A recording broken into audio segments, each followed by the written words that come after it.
Thank you everyone for joining us for this webinar, doing a throw and go sound check with Mike Sutherland. My name's Valerie Miss Narsick and I'm the project manager here at Harman. Just a few things before we get started. Everyone on the call is muted to keep down noise levels during this webinar. However, there is a Q&A function where you can submit questions to the presenter and he'll try to answer as many as possible at the end. This webinar will also be recorded and a link will be made available a few days after this presentation.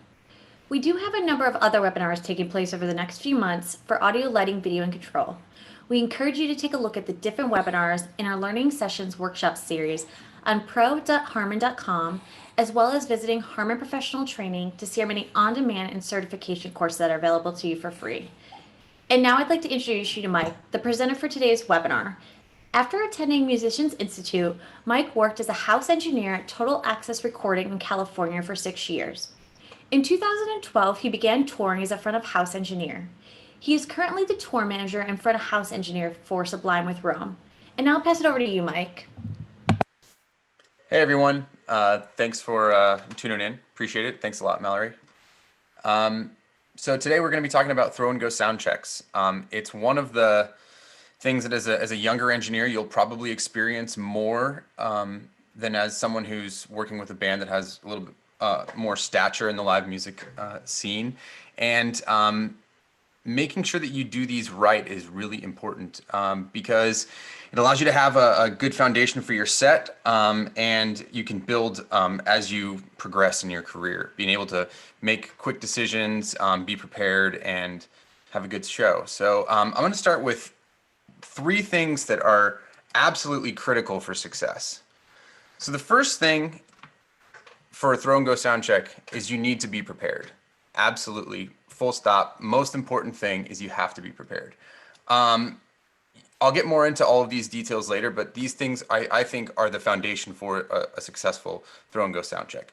The next thing that's really important is actually learning the stage. And so understanding how the stage is moving, where your audio guys are, where your microphones are, all of those things play into when you actually have to do your sound check. Knowing all of those things in advance will help you have a successful throw and go sound check. And then the last thing is make friends. The guys that are there to take care of you, your front of house tech, your monitor techs, your patch guys, all of those guys are there to make sure that you have a successful show. And the more you respect and listen to them, the more successful your throw and go sound check is going to be. So first things first, being prepared. What does that mean? To me, the number one first thing that I have to do if I work with a new artist or even with my band, I make sure it's up to date and current, is you have to have a bulletproof input list. No matter what. Next thing to be prepared is you need to make a console file. So you should get in advance what console you're actually going to be using, if you have that information handy, and take the time before you actually show up to the show and build a console file. Next, you need to identify potential problems, okay?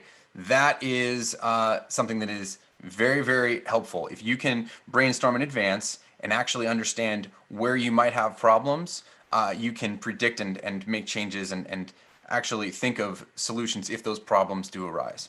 First and foremost, let's go to the input list. So this is my input list for Sublime with Rome, and I will give you a little bit more detail on that after I finish this slide. So first things first, you'll notice that I add in the channel number where I want it to show up on my console in numerical order. I make sure that I have an instrument name with the detail. So not just kick, not just snare, kick in, kick out, snare top, snare bottom, so on and so forth.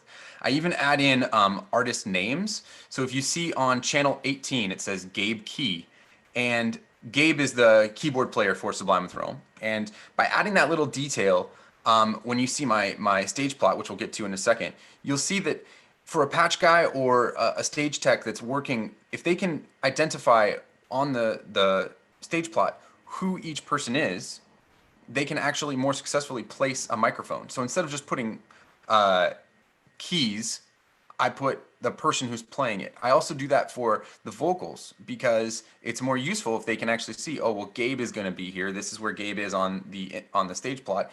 This must be where Gabe is, so on and so forth. Instead of stage left, stage right, center vocal, That's not really my thing personally. Next up, I put my microphone name. That makes sense. My preferred microphone. You'll see that I have Beta 91, DPA 2011C for my snare, some Sennheisers, some SM81s, 414s, and then I also list my DIs. You'll even see on the guitar main, that mic DI, it says Kemper, because our guitar player actually plays through two Kempers. So I don't have a microphone for those, but I do list what it's actually being plugged into. My next thing that I really like on this input list, and I got this from a guy named Brian Cross. His nickname's Froggy.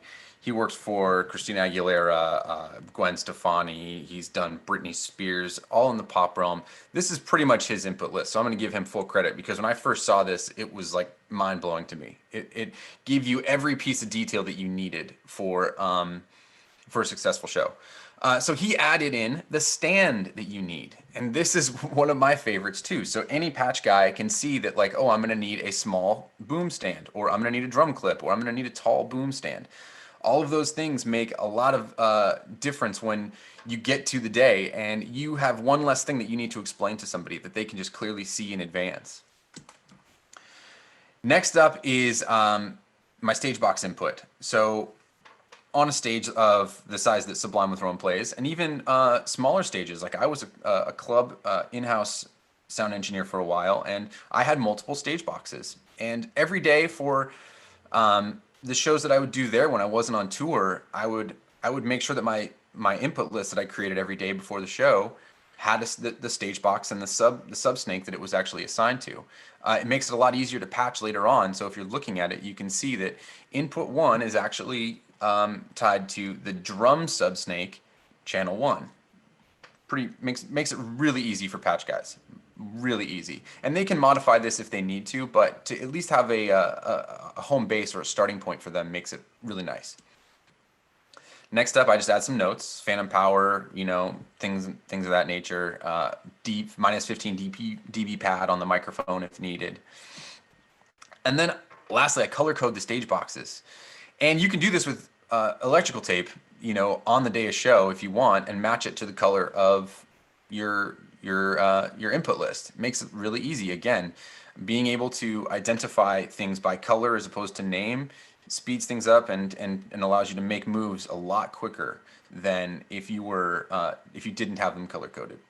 And then you'll also see down at the bottom, it says items in blue are monitors only. And that's in reference to like the DJQ. There's 2 click tracks. There's some talkbacks that we use.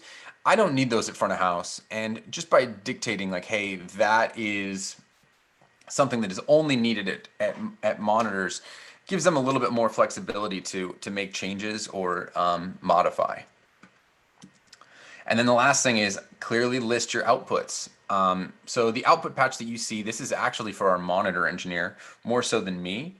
But you can see that it's the wedges are 1, 2, 3, 4, 5, 6, and then you got some side fills and some IEM mixes. And by labeling those outputs, it allows them to make any changes that they need, if needed, but also gives them a roadmap for where your file is already lined up if you have a file.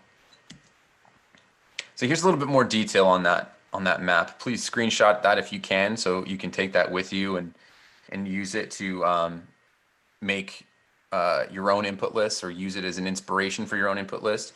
You may have ways of doing things that are different than me, and that's totally fine. But if this can be a helpful guide, then that's great. Next up is going to be my stage plot. I use a program called Stage Plot Pro. It's pretty basic. I'm not even sure that it works with the current version of Mac OS. I hope they update it because it is pretty useful.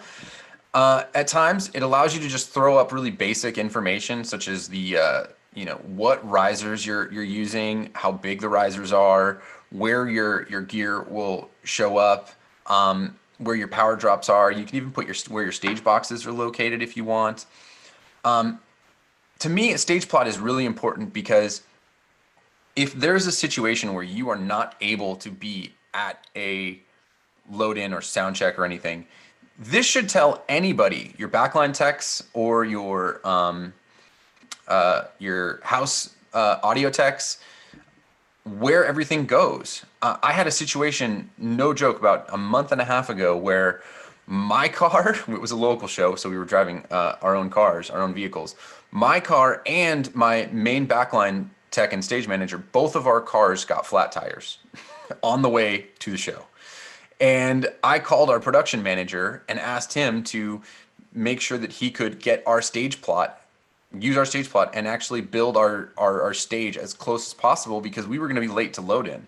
And they were able to do that for the most part because all of the things on my stage plot are very well laid out and marked and labeled so that anybody could do it. If they know what these things are, anybody could set it up. So first things first, like I mentioned earlier, I show the band member names. So if you see on that mix one, there's a little red lettering that says Rome, and that's the singer for Sublime with Rome. And that helps tell them exactly where Rome is going to be. Two, I try to show the stage box locations. I actually don't have it on this version of our stage plot, only because it's kind of cluttered, and I labeled the stage boxes in the input list, so it's not as big of a deal to me. I do show power drop locations. This is really helpful because it tells the audio company in advance where they need to place power, and it allows them to plan for our set. So they're not calling with questions or Dave show like, hey, how many power drops do you need? It's like it's clearly labeled how many we need. We need one by the upstage left keyboard riser, two by the drum riser, one by the DJ riser, one in Guitar World, and then one downstage left. Excuse me, downstage right. Next up, I show the mix numbers.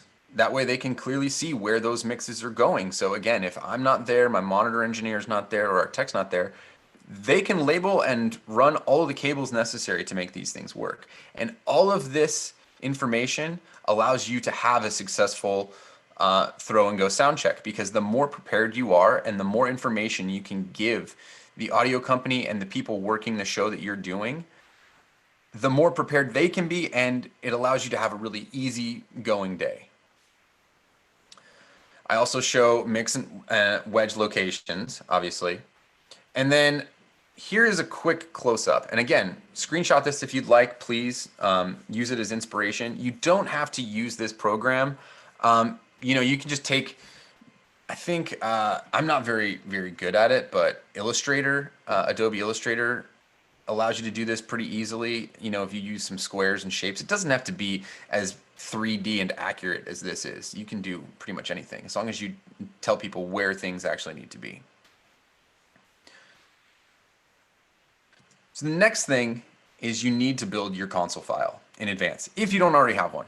For most shows now with Sublime with Rome, I have a console file for almost every console. If I don't get the console that I request, I'm able to at least build one and make sure that when I get there, I have at least some of the things that are needed, built into the show file. So I always make sure at the very least I have all of my names and channels, channel names inputted into the console and laid out in a fashion that actually makes sense to me and matches with my input list. Next up, I turn on a little EQ. Just turn them on. You don't actually have to do anything, but like that one step, not having to turn on an EQ, makes all the difference in the world when you're in a throw and go sound check situation. Because really what happens is you have a band up there and you can't necessarily make noise right before. You're just making sure your lines are there, you get what you need to go, and then the band starts playing. That's all you get on a throw and go sound check. So for me, being able to bypass the simple step of turning on an EQ and having that ready to go when I need to make an EQ adjustment saves me a little bit of time. Next up, I turn on and I set my gates.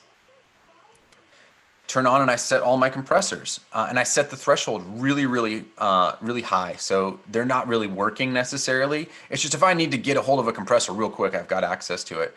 Same with the gates. I only use gates on toms normally, toms and some kick. With Sublime with Rome, I think that changes from artist to artist. But with the gate, I try to make the threshold really low, so at the very least the toms will cut through. And I do set my attack and my release on my gates because it's usually pretty fast for me. That's how I like my gates. So all I have to do then, during my quick line check, throw on my headphones, listen to the toms, and kind of as my drum tech is hitting the the drums, I can just quickly set my threshold. Next up, I build and name my outputs for my console file. So make sure that I have any matrices that I'm using set up and labeled and routed. So for Sublime with Rome, I send my left right to a matrix that can then be fed to my subs or however, broadcast mixes, however you want. Building those little things into your console makes it really, really easy to go in on a show day and just be ready to go. Next up, I assign matrix and sends. Now, this is key. Just assigning a vocal to a delay or a reverb, not necessarily setting, makes all the difference in the world. Again, it's one less thing you have to worry about. You could even turn it on or turn the volume up and get your send level approximate and then just turn it off. And then one day of show, as soon as you're on, you just hit on and then bam, you have reverb on your vocal. Those little things make it a lot easier on show day and allow you to actually make quick decisions, and you're not futzing about and not getting too wrapped up in what's happening. Next up, I assign my plugins if possible. On profiles and Avid consoles, you can't actually assign a plugin on the offline editor because the plugin doesn't exist in their world. So what I'll do is I'll actually route the plugin like it's there. And then when I get to the show day, I will assign it. And that's only if I don't have a console file already set up. One thing that I also do is if I have a plugin like I'm worried about, I'll just advance it and make sure that they actually have the plugin, because that, they may not have the plugin on the console if it's something that you use regularly.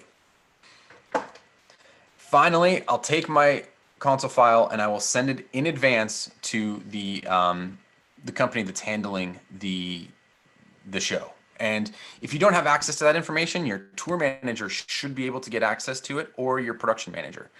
It's really important that you do this because, one, they can scan it for any errors or anything like that, or they can test out the file beforehand and make sure it loads. So the day of show, you're not futzing about trying to solve issues with your console file, because that's definitely happened where a console file won't load for whatever reason. Sending it in advance allows them to load it onto their console, make sure it's working and functioning properly, and it also allows them to assign the outputs that they're going to use on the show day to the PA, to delay towers, to broadcast mixes.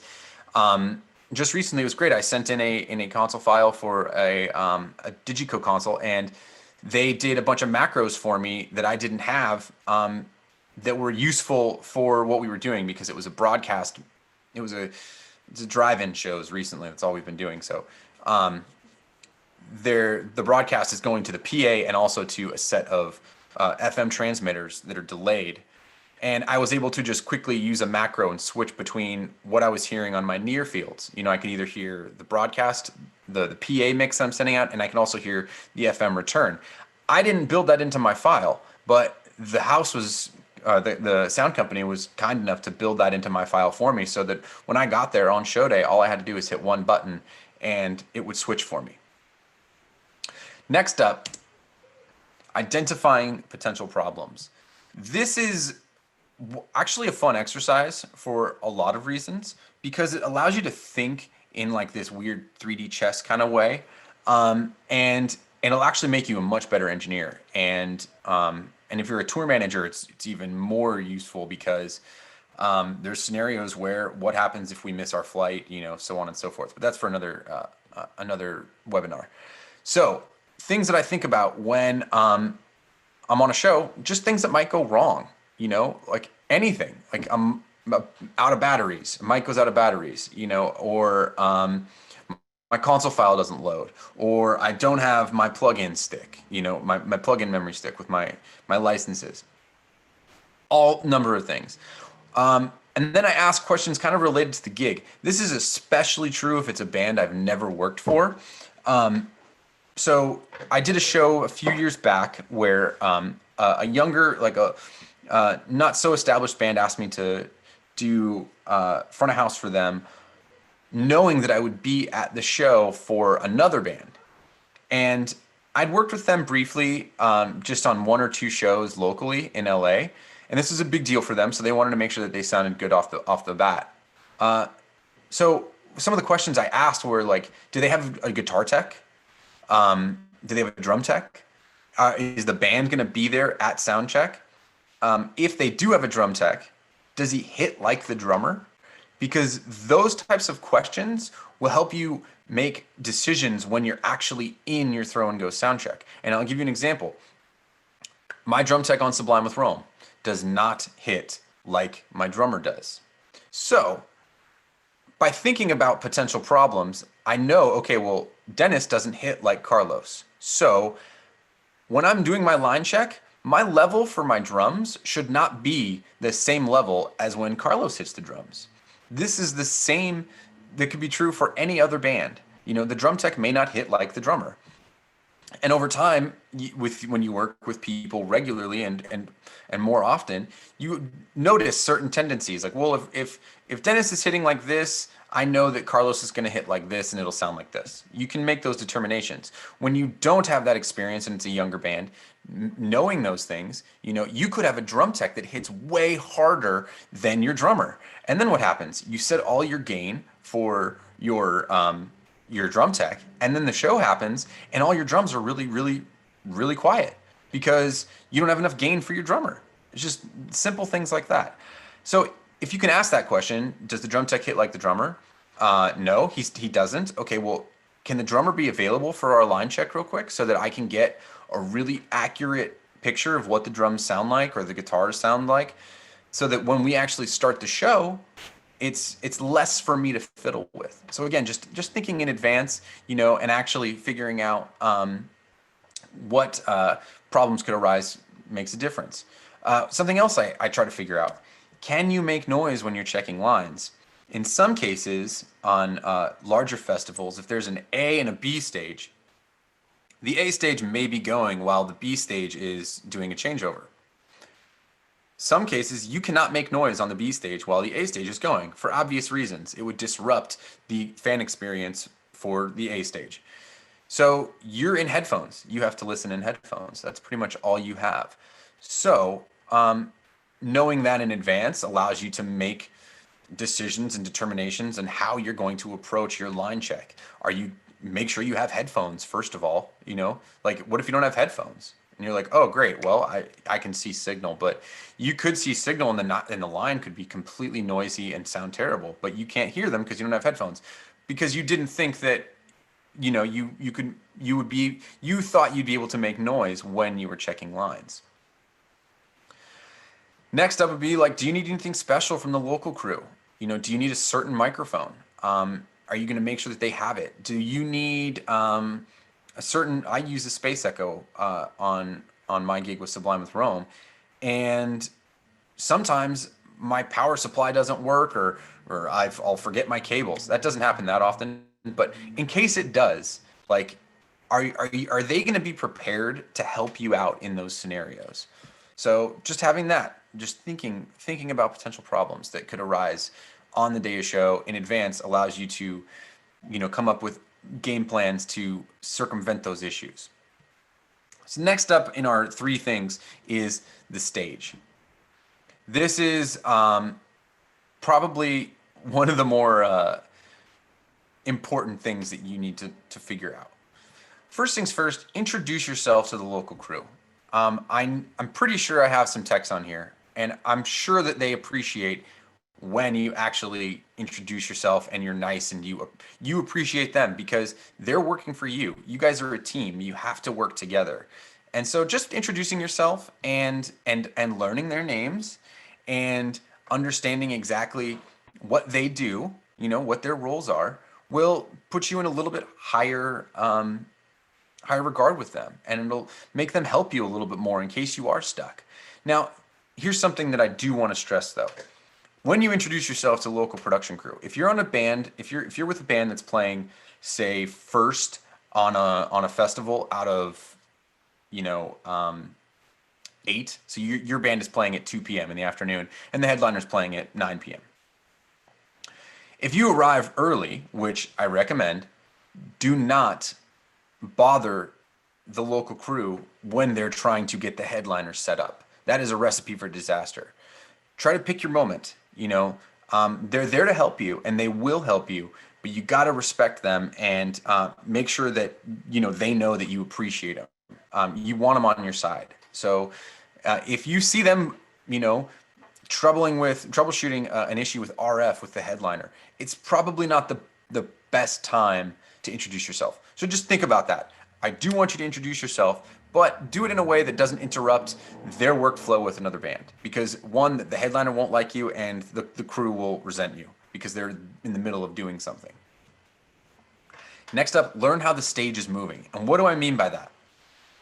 On most large-scale festival productions, you have wings and a backstage area, and risers move on and off between sets. Most of the time, those risers move in one direction. They go on from stage right, and they move off from stage left. And you'll see cable paths develop based on how risers are moving. In some cases, the riser can only go on one way. Understanding how the stage is moving will allow you to think in advance and say, hey, I probably shouldn't lay that microphone cable down until all my risers are in place, because this is where risers are coming in, and I have to run this cable all the way down stage. Well, wait till the risers are in. Just simple things like that will make your day so much more successful. Understanding how that stage is moving. Find out where the best place to get set up is. By getting there early, you can kind of choose your spot. Like, get there, recognize, don't get there an hour before your set time or an hour before your line check or your changeover. Make sure you're there 3 hours before, and give yourself enough time to problem solve if there are problems. And at the same time, make sure that you're not in anybody else's way, or that you're in a position that allows you to get on stage quicker. Simple stuff like that will make your day so much easier. Stage continued, you need to locate the gear you need to use. In some cases, you'll be using mic stands. You'll be using the house splitter. So how many house splitters do they have? Are you doing a patch with somebody else? Are you sharing a patch with somebody else? Are they going to have to repatch all of your snakes before the show? Some cases yes, some cases no. Knowing that in advance and actually talking to the gear and understanding what they're doing will make a lot of difference. Next up, you need to locate your microphones. If you're using house microphones, obviously. If you're using your own microphones, then I hope that you brought them with you. Next, are you sharing any microphones? Because if you're on a lower band on a bill, sometimes you are sharing microphones. And you need to either wait, or you need to give those mics up as soon as your set is over. So understanding that will help you have a successful day. Next up, you need to locate your stage boxes. Now, most festivals at this point have a quick disconnect, like W1 whirlwind type connector that allows you to break away pretty quickly, and you'll just get one box with 12, 16 channels, depending on the manufacturer of the box. Make sure those are labeled, first thing, because then when you go to plug everything in, you're not thinking, you're not referring to a list. If you just put a piece of tape across and say, oh, stage box 1, this is my kick, this is my snare, this is my hi-hat, so on and so forth, makes a world of difference. If you do have trouble during your line check, you can troubleshoot much quicker because they're labeled. So first things first, make sure the stage boxes are labeled when you get them. If they're not, ask in some cases, the house crew would prefer to label them because they may not be able to follow your input list exactly because of the needs of the show. So if you need to label them, ask them to label them. And if they're too busy, see if you can label them. Try to help them out a little bit. Next up, where are your cables? Where are your mic cables? Grab those. Get set up. Plug those in. Lastly, do you have power? This one is, I cannot stress this enough for anybody that's in the touring world, including guitar techs and drum techs that have any sort of electrical equipment. Test your power before your changeover. Make sure that all of your gear is working before your changeover. A couple years ago, I did a show where we flew in, and my guitar tech at the time, for some reason, didn't plug in our Kemper amp before our changeover. And Kempers have a card that is very, very critical to the actual unit. And unfortunately, that card got dislodged while we were flying. He didn't plug the Kemper in before our changeover. So what happened? When he went to plug it in during our changeover, it didn't work.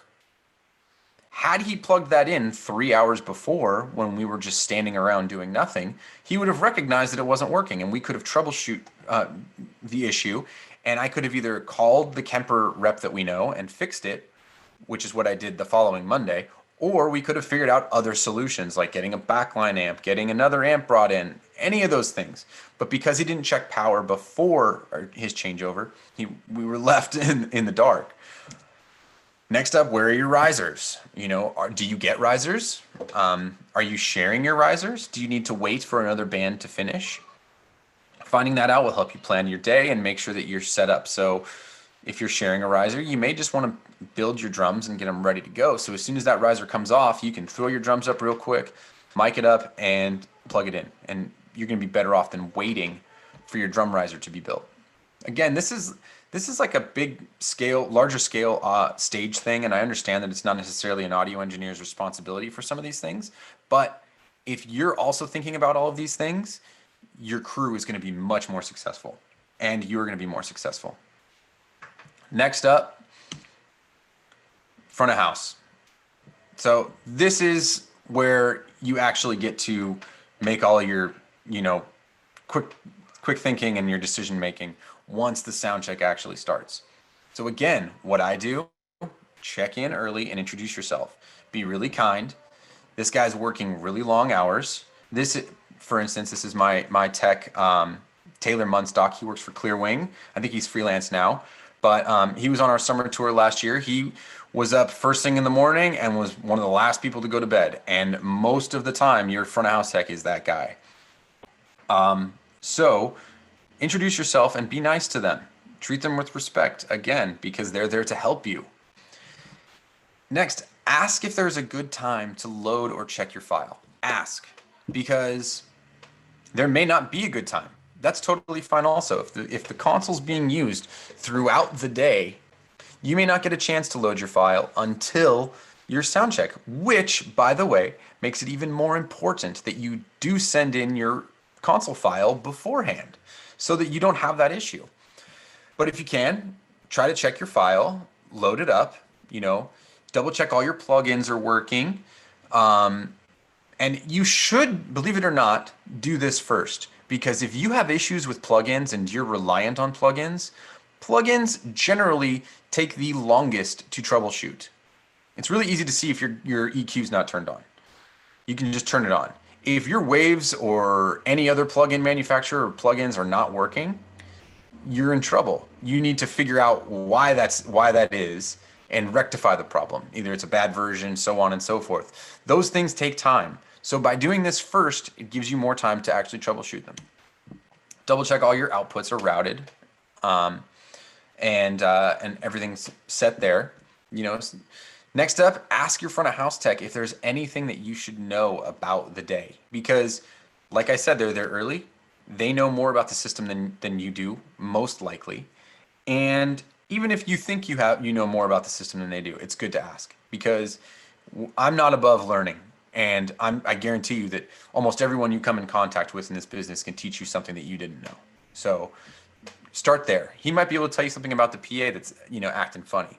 Like there's a little low build up at 250 in, the first 8 rows. Who knows, that he can't get rid of. Who knows? But just ask for help. See if there's anything that you should know. Like, are there any delay towers? Do you need to make sure that you have all your delay outputs routed, or is that taken care of in his processor? Is there a dB limit? That's really important. You want to know if there's a dB limit for sure. Next up, is there a broadcast feed? The reason I ask this is because the way that I route some of my outputs, this is fairly new, is I have a vocal matrix and a drum or a band matrix that I then combine into my main outputs. Actually, there are more groups than matrices, excuse me. By having those separated, when I route them to my broadcast matrix, I can make sure that the vocal might be a little bit louder for the PA, so I can maybe bring the band up a little bit. And other than him just automatically doing it in his processor or something like that. But just asking allows you to actually, make that determination, and you can then move forward and, make a decision on how you're going to handle the broadcast feed. Next up is the changeover. This is where the stress comes in. So for us on Sublime with Rome, we have a pretty well-oiled machine. And in some cases, we still have issues because things change. You're with a different crew, you're with a different local crew, you're with, some guy might have a fill-in. It just happens. So what I suggest for anybody that's doing a changeover like this is you move quickly, but you move with purpose. Be present, understand and think in advance what you're going to do, why you're going to do it, and the order in which you're going to do it. Again, this part of that whole preparation part. That's what makes a throw and go sound check successful. So do that, move quickly with purpose, okay? So understand I'm going to plug in the stage box on the drum riser. I'm going to plug in the stage box on the guitar riser. I'm going to place the microphones on the guitar cabs, and then I'm going to double check the placement on all the drum mics. And then once all your mics are placed, your crew's ready, check in with them, say, do you need me? Are you all good? Okay, you're good, I'm good, everything's set. I'm gonna go to front of house. And make sure you check in with everyone, your monitor engineer, any tech that's on stage that doesn't even work with you. If you've made friends with the patch guy, just say, hey, you good if I go to front of house? It's your responsibility to make sure that your stage is right before you head to front of house. In some cases, you won't have enough time to actually be on stage for changeover. And if you have a really great crew and you trust them, you may not need to be on stage for changeover.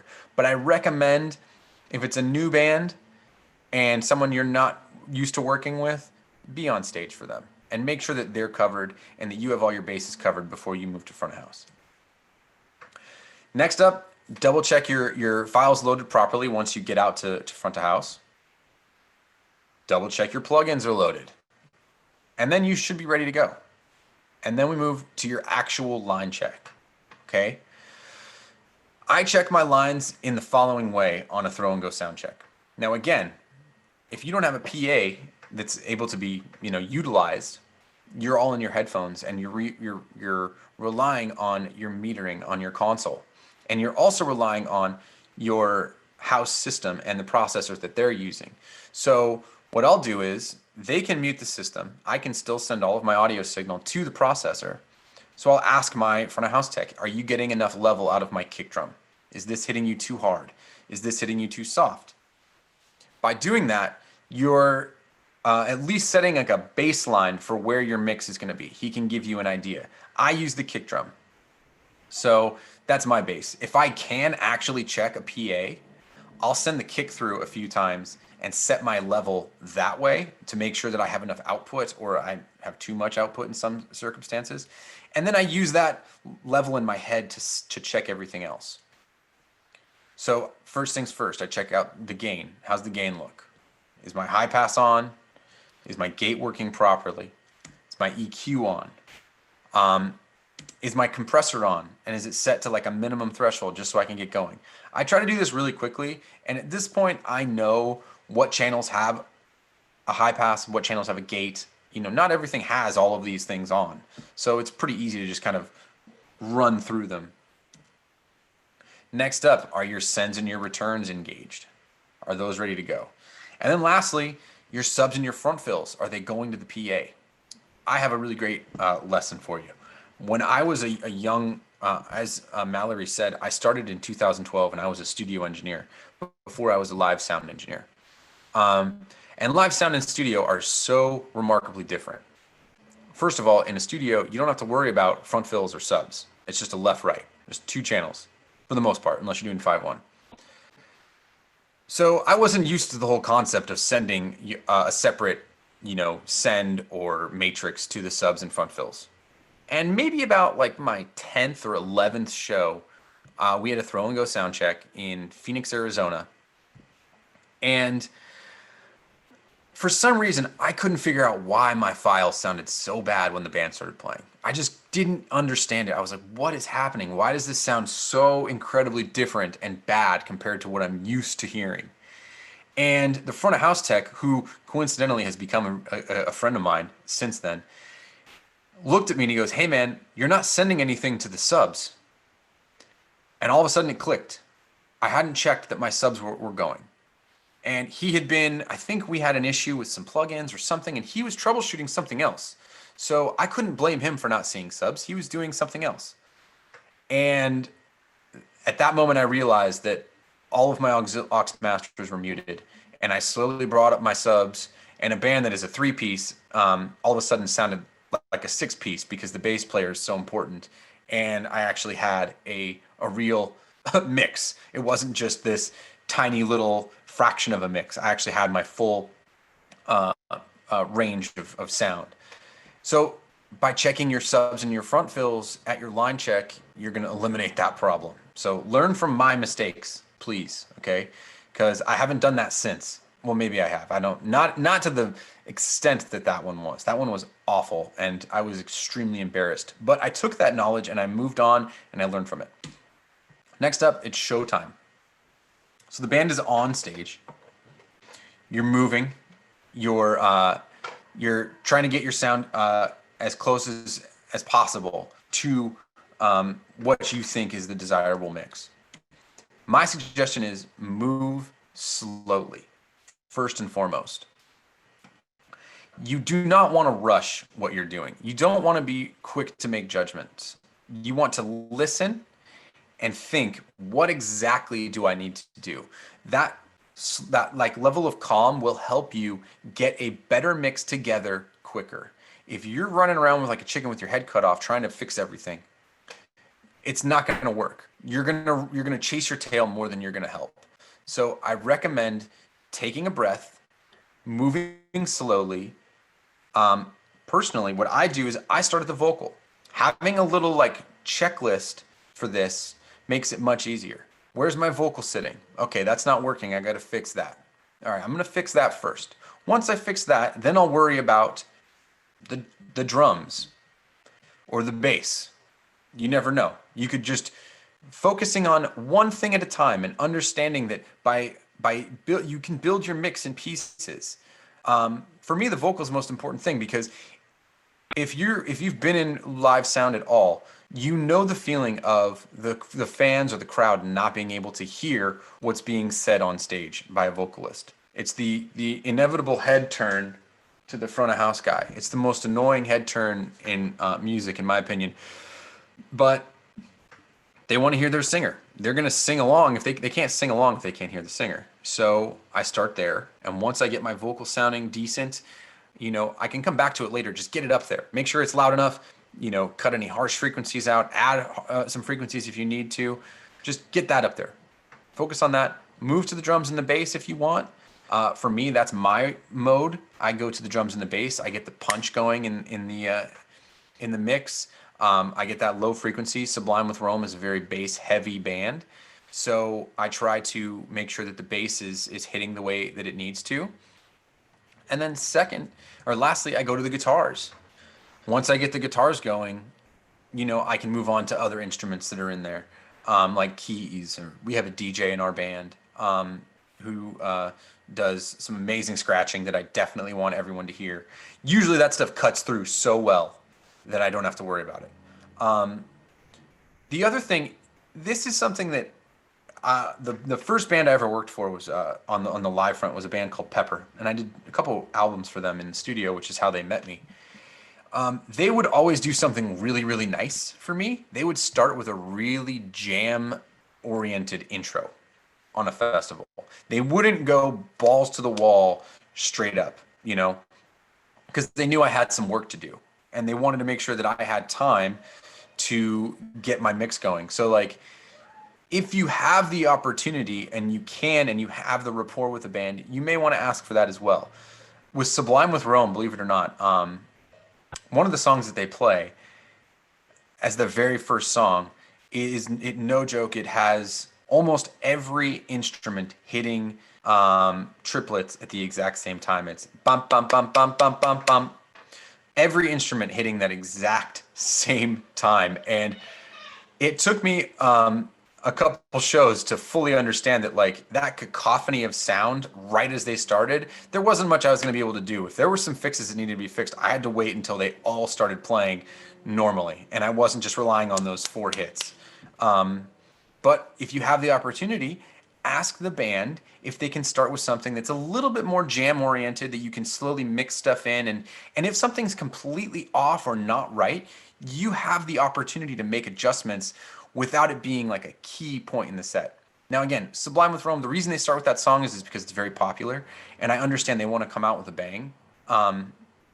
And that song does it. The fans get really hyped when they hear it, and it works. And you know what? It's on me to make it sound good, so I respect that as well. Next up, just make fine adjustments. You know, don't go too crazy in this way, in my opinion. I would recommend that you just, at some point, once you feel like, okay, it's not perfect, but it's not terrible, stop touching the console and listen. Just stop. Just slowly, just take it in. I do this thing for whatever reason. I've been doing it since I was in recording studios. I will turn around completely 180 and face away from the speakers. And for some reason, that little tiny shift in perspective allows me to hear things in a completely different way.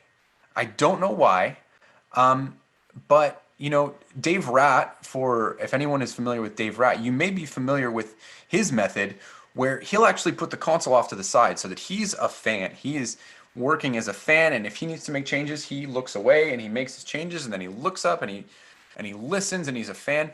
I recommend you do that sooner than later because one, you may realize that it doesn't sound so bad after all, and you may be twiddling knobs just because you think that you need to twiddle knobs. Second, it allows you to enjoy it from a fan's perspective. Like listen for them. What are they hearing? And then third, it allows you to actually enjoy what you do for a sec. Like it's a fun job. It is a really cool job. And that appreciation will go a long way, especially when you have really hard days. Or, for instance, you've had a really rough chain and a really rough line check. You were struggling. Something wasn't working. A guitar tech wasn't, all a number of things. Just stop and listen and enjoy it for a moment. And then you can get back to making changes. And I guarantee you that you'll make less changes. I mean, you really can't make changes if you're not actually making changes, but you will make less changes because you're listening and you're actually soaking in what's happening. And with that, I'm going to wrap it up and just remind you of a few things that are the final key points. So you want to be prepared, arrive early, know the stage. You want to make friends with your crew. And during the show, you want to move slowly, move methodically, and enjoy it because this is a fun job. And throw and go sound checks are really, really stressful at times. But if you are prepared, if you do arrive early, you do know the stage, you are friends with the crew, and they're able to make decisions and help you out, you're going to have a much more successful throw and go sound check. So with that, I'm going to open it up for questions. I really appreciate your guys' time, and Mallory, shoot away. Yeah, thank you, Mike. This was a great session. We have one question that came through. What app or software are you using to diagram the stage plot? So that app is called Stage Plot Pro. I don't know, like I said, if you have a newer version of Mac OS, it may not work. But if you just Google Stage Plot Pro, it should come up. And I think there's a free version, and I think there's one for like $30. Okay, great. The next question is, what is your favorite mixing desk to use? That's so funny you asked that. My mixer of choice has changed over the last couple years. I really enjoy working on the Avid S6L. I think that it gives me the most flexibility, and the events allow me to have um, the most some of the coolest features. So, for instance, on Sublime with Rome, one of the events on that I'm able to do with that console is with a fader move, depending on where my guitar VCA is. The the event will change the panning of my guitar so that when I turn it up for a solo, the guitar will pan to the center. So those kinds of things I really like the S6L for.